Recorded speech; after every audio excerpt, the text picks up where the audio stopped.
لباس бароед. бисмиллоҳи рраҳмони рраҳим. Муҳтарам ҷамоат, моҳе ки аввалаш раҳмат, мобайнаш мағфират ва охираш раҳоӣ аз азоби дӯзах аст, омадомади моҳи шариф ва мубораки рамазон ба якояки шумо муборак буд. ҷаноби ҳақ рӯзадории инсонҳои солеҳ ва хайру дуоҳое ки дар ин моҳ мекунанд қабул гардонад иншоаллоҳ. муҳтарам ҷамоат, рӯзадорӣ ки яке аз шартҳои дини ислом аст, 1.5 сол пас аз ҳиҷрат дар даҳаи моҳи шаъбон фарз шуд барои мову шумо бародарон. баъд аз он рӯз ҷаноби пайғамбар ва умматонаш дар моҳи рамазон рӯза гирифтанд ва вақти зиёдашонро бо ибодат сарф мекарданд. ҷаноби пайғамбарамон мисле ки роҳи як меҳмони боқадро мунтазир мешавӣ, ҳамин хел мунтазири моҳи рамазон мешуд. 3 моҳ пеш хушҳол мешуд, барои рамазон омодагӣ медид, барои ибодат худро ҳозир намуда, моҳи рамазон ки мерасид, рӯзаашро ба дурустӣ мегирифт ва талаби мағфират мекард. пайғамбарамон дар масъалаи хӯроки авсарӣ бодиққат буд, мегуфт барои хӯроки авсарӣ бархезед, зеро хӯроки авсарӣ хӯроки бобаракат аст. дуоҳое ки дар вақти хӯроки авсарӣ карда мешавад қабул мегардад ва ибодатҳое ки дар субҳ карда мешавад дар назди худо бисёр пурарзиш аст баён мекард. моҳи рамазон ки расид, мо ҳам бояд ин моҳи бобаракатро истифода барем, намозро барпо дошта корҳои хайрро анҷом диҳем ва ниёзмандии худро дар назди худои бениёз иброз намуда бояд аз таҳти дил дуо кунем. пайғамбарамон вақти ифторро низ бесаброна интизор мешуд. вақти ифтор ки расид, рӯзаашро мекушод, худоро сипос мегуфт ва аз неъматҳое ки худо ба банда арзонӣ дошта буд истеъмол мекард. вақти ифтор кардан пайғамбарамон мефармуд ки вақти иҷобати дуо аст ва пеш аз рӯзакушоӣ дуо мекард. худоё, барои розигии ту рӯза доштам, бо ризқе ки ба ман додӣ рӯзамро мекушоям. баъдан агар мебуд бо хурмо, агар набуд бо об, рӯзаашро мекушод ва ин хел кушоданро тавсия медод. муҳтарам ҷамоат, фаромӯш накунед ки моҳи рамазон танҳо моҳи рӯзадорӣ нест. ин моҳе аст ки тӯли як сол худамонро ҳисобу китоб карда, тавба намуда ва ба худо қавл дода ки моро биомӯрз, дигар ин гуноҳонро такрор намекунем. худованди мутаол мисоли беҳтарине ба ҷаноби пайғамбарамон меорад ки дар зиндагиву бандагӣ моҳи рамазон ҷойгоҳи хос дорад. рамазон барои пайғамбарамон моҳи раҳмат, баракат, мағфират ва фурсате буд ки дар бандагӣ зиёдтар ибодат кунад. пайғамбар саллаллоҳу алайҳи ва олиҳи вассалам фармуд, нафаре ба рамазон расид, вале аз гуноҳонаш пок нашуд, сад ҳайф бар ӯ ки фурсати бузургеро аз даст дод. моҳи рамазон моҳи бахшиши гуноҳон аст мефармуд.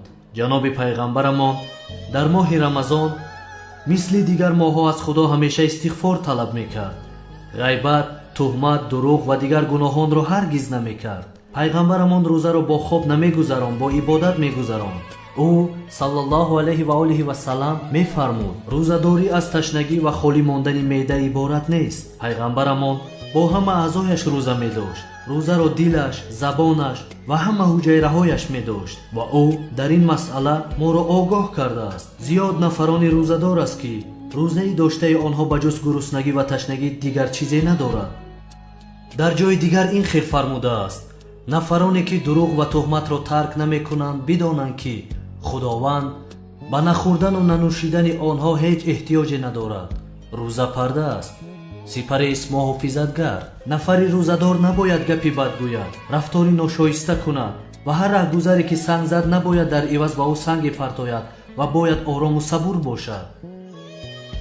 ҷаноби пайғамбарамон рӯзадорам гуфтан намехобид. мисли баъзе инсонҳо дар масҷид дар зери ҳаво хунукунак хоб намекард. ҳамчунин ба ҷанги Бадр рафт ки дар моҳи рамазон буд. ҷаноби пайғамбарамон пеш аз оне ки ба ӯ рисолати пайғамбарӣ ояд, дар ғори Ҳиро вақташро бо ибодат мегузаронд. вақте ки оятҳои Қуръони карим нозил мешуд, пайғамбарамон аз ғори Ҳиро баромада дар моҳи рамазон ба назди мардум мерафт ва вазифаашро иҷро мекард. дар ҳаёташ ҳамеша 10 рӯзи охири рамазонро дар масҷид бо эътикоф мегузаронид. бо худояш танҳо менишаст, барои умматаш дуо мекард, бисёр дуо мекард. ҷаноби пайғамбарамон ҳамеша бо халқ якҷоя менишаст, худро аз мардум ҷудо намегирифт ва робитаашро аз онҳо намебурид. ӯ ҳамеша Қуръон қироат мекард ва ҳаёти қуръонӣ дошт ва аз Қуръони карим ҷудо набуд. дар моҳи рамазон зиёд Қуръон мехонд ва чун ояте нозил мешуд, онро ба саҳобагонаш ба пуррагӣ меомӯзонд.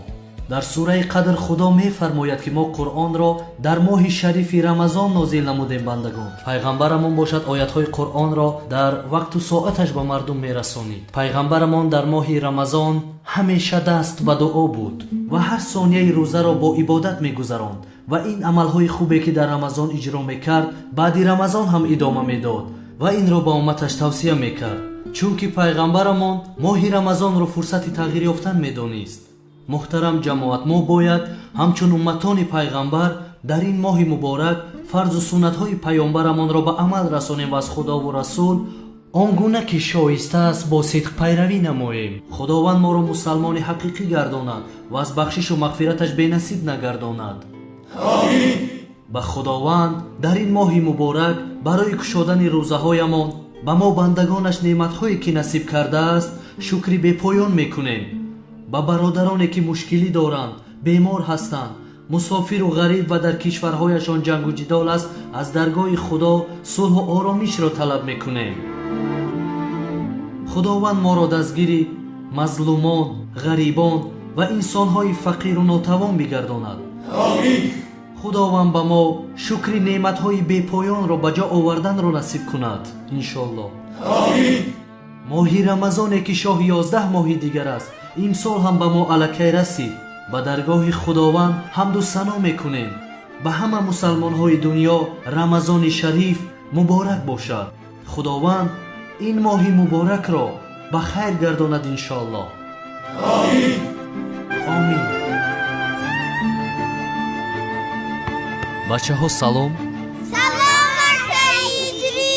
саволҳоро пурсам, омода ҳастед? омодаем. набошад якум саволро медиҳам. номи 5 паёмбари бузургро номбар кунед. ҳазрати нуҳ, ҳазрати иброҳим, ҳазрати мусо, ҳазрати исо ва ҳазрати муҳаммад. офарин ба шумо. дуюм саволро медиҳам. номи китоби муқаддасе ки ба ҳазрати мусо нозил шуд чӣ буд? китоби таврот. офарин. саволи сеюмро мепурсам. номи китоби муқаддасе ки ба ҳазрати исо нозил шуд чӣ буд? китоби инҷил. офарин. охирон саволро мепурсам. номи китоби муқаддасе ки барои ҳамаи оламиён ва паёмбари мо нозил шуд, бигӯед ки чӣ аст? қуръони карим. мошаллоҳ, инҳо бисёр фаъол ҳастанд. бачаҳо, шумо инҷо мунтазир шавед, ман барои шумо бозичаҳо гирифта меоям, майлаш? майлаш. аҳсан ба шумо.